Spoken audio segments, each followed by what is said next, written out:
আজকে যারা 2-4 পাতা, এগুলার আমি বলদও বলি না, বলদ থেকে আরো খারাপ। আজকে যারা 2-4 পাতা বাংলা বই পড়ে,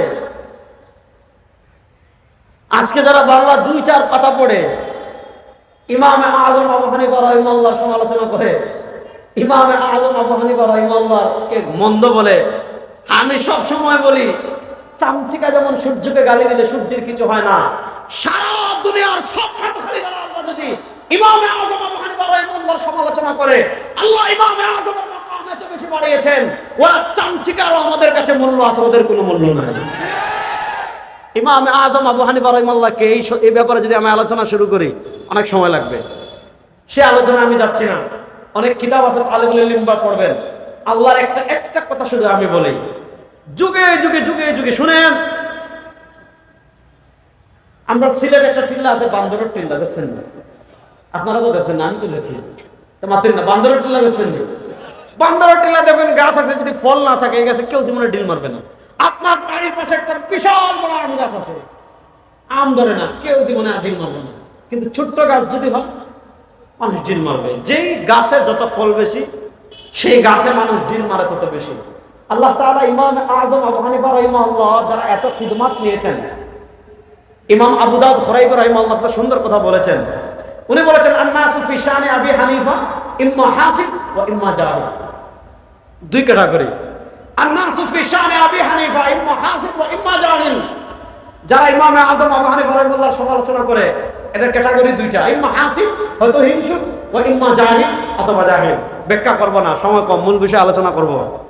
যারা ইমাম আযম আবু হানিফা রাহিমাহুল্লাহর সমালোচনা করেছে যুগে যুগে, আল্লাহর একটা আজীব কারিশমা, এগুলার জবাব আমাদের দেওয়া লাগে নাই। আজ থেকে 1000 বছর আগে ইমাম ইবনে আব্দুল বার মালিকিকে আল্লাহ দাঁড় করিয়ে দিয়েছেন। আরো আগে যান, ইমাম ইবনে আবিল আওয়াম রাহিমাহুল্লাহ, তিনি প্রায় 236-37 এর দিকে, 1200 বছর আগের মানুষ, তিনি কিতাব লিখে গিয়েছেন ফাদাইলু আবি হানিফা ওয়া আখবারুহু। এরপরে দেখেন ইমাম ইবনে আব্দুল বার মালিক রাহিমাহুল্লাহ, তিনি ইন্তেকাল করেছেন 463 হিজরিতে। তিনি কিতাব লিখে গিয়েছেন আল ইনতিকা ফি বায়ান ফাদাইল আইম্মাতি সালাসাতিল ফুকাহা। আল্লাহ দাঁড় করিয়ে দিয়েছেন ইমাম শামসুদ্দিন আয-যাহাবী রাহিমাহুল্লাহকে, তিনি কিতাব লিখেছেন মানাকিবুল ইমাম আল-আযম আবি হানিফা। আল্লাহ দাঁড় করিয়ে দিয়েছেন ইমাম ইবনে হাজার হাইতামিকে, তিনি কিতাব লিখেছেন আল হাইওয়াতুল হিসান ফি মানাকিবুল ইমাম আল-আযম আবি হানিফা আন-নুমান। আল্লাহ দাঁড় করিয়ে দিয়েছেন শেখ সালেহ আশ-শামীকে, তিনি কিতাব লিখেছেন উকুদুল জুমান। আল্লাহ দাঁড় করিয়ে দিয়েছেন ইমাম জালালউদ্দিন সুয়ুতিকে, তিনি কিতাব লিখেছেন তাবিদুস সাহিফা ফি মানাকিবুল ইমাম আল-আযম আবি হানিফা।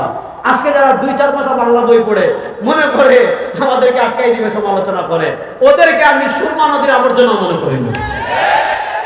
আরে এটা আমাদের সামনে বাতিল মাথা, আমাদের সামনে কিতাব নিয়ে দাঁড়াবে আর আমাদের ইলমে মোকাবেলা করবে। পৃথিবীতে এমন কোনো বাতিল নাই। সহজ কথা, যা কই আলোচনা গেলাম না, কথা বুঝেন। বলছিলাম শেখ সাদি রাহিমাহুল্লাহকে বলা হয় মানবতার কবি। বাগদাদ ছিল আমাদের প্রাণকেন্দ্র, ইলমের প্রাণকেন্দ্র।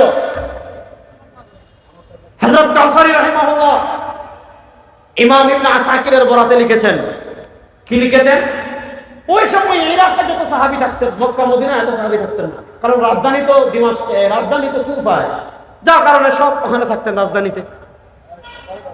একটা জিনিস ভালো করে খেয়াল করেন, তাতাররা যখন আগ্রাসন চালিয়েছে বাগদাদে, হালাকুকা আপনারা জানেন, আবুল হাসান নদভী রাহিমাহুল্লাহর বই পড়লে এগুলো পাবেন। তাতাররা যখন বাগদাদে আগ্রাসন চালিয়েছে, পুরো বাগদাদকে ধ্বংস করে দিয়েছে, পুরো বাগদাদকে একদম নিঃশেষ করে দিয়েছে। তিলোত্তমা নগরী গজনা ফুরাতের তীরের বাগদাদকে একেবারে শেষ করে দিয়েছে, সব মানুষ মেরে ফেলেছে, সব দরবারে একদম বিরান করে দিয়েছে। হালাকুখা যখন বাগদাদের লাইব্রেরির সামনে, মাকতাবার সামনে দাঁড়িয়েছে, হালাকুখা তো একটু বর্বর টাইপের, মানে মঙ্গলরা একটু বর্বর, একটু না পুরাপুরি জঙ্গলি স্টাইলের ছিল, অর্থাৎ তাদের ভিতর মনুষ্যত্ববোধ বলতে কিছু ছিল না। জিজ্ঞাসা করেছে এটা কি করেছে লাইব্রেরি, কি করে বই পড়ে জ্ঞান অন্বেষণ করে। হালাকুখা বলেছিল যে বই তার জাতির পিঠ থেকে তরবারির আঘাত রক্ষা করতে পারে না, যে বই তার জাতির পিঠ থেকে তরবারির আঘাত বাঁচাতে পারে না, বইয়ের দরকার নাই, সব বই ফেলে দাও। বই ফেলে দিছে। শেখ সাদি রাহিমাহুল্লাহ তাতাররা বাগদাদ ধ্বংস করার পর বাগদাদ গিয়েছিলেন। বাগদাদের অবস্থা দেখার পর তিনি মানবতার কবি হয়েছিলেন। তো মঙ্গলদেরকে, তাতারদেরকে অনেক মুসলমান ইয়াজুজ মাজুজ মনে করতেন, এবং আপনারা ইতিহাস জানেন যে মঙ্গলরা যখন দিমাশকে গিয়েছে, মঙ্গলরা দিমাশকে যাওয়ার আগেই মুসলমান দিমাশক খালি করে চলে গিয়েছে।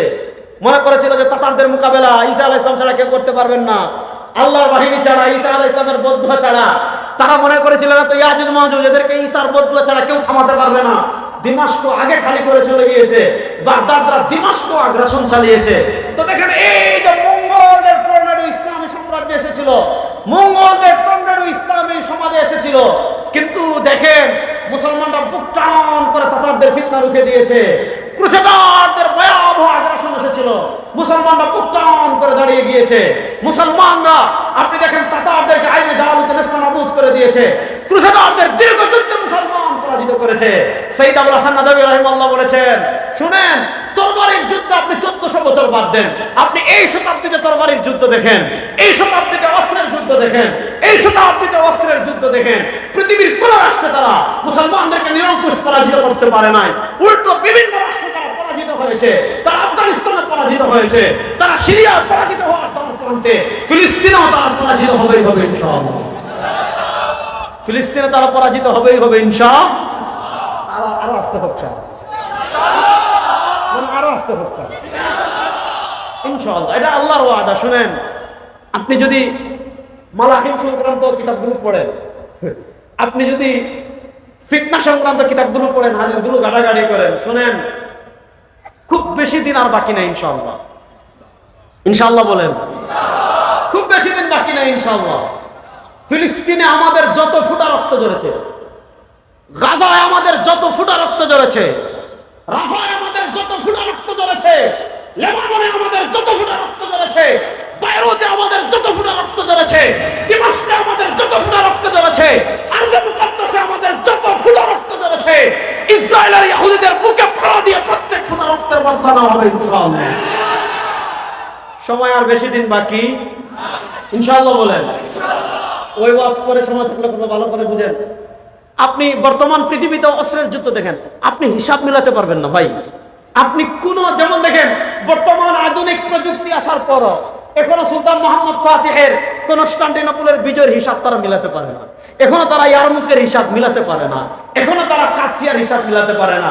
আরে মুসলমান, তুই কাছিয়ার হিসাব করিস, আরে মুসলমান তুই মাদাইনের হিসাব করিস, আরে মুসলমান তুই আপনার কনস্টান্টিনোপলের বিজয়ের হিসাব করিস, অথচ আপনার ক্যালকুলেটর দিয়ে আপনি হিসাব করেন আফগানিস্তানের বিজয়ের হিসাব আপনি মিলাতে পারবেন না, কোনোভাবে মিলবে না। কেমন আপনি দেখেন, বর্তমান সারা দুনিয়া নিয়ন্ত্রণ করে আমেরিকা, অস্ত্র দিয়ে না। দেখেন পৃথিবীর এমন কোন রাষ্ট্র নাই যেখানে ডলারের লেনদেন হয় না। আপনি পৃথিবীর যত বিমানবন্দর যাবেন, সব বিমানবন্দরের লেনদেন হয় ডলার দিয়ে।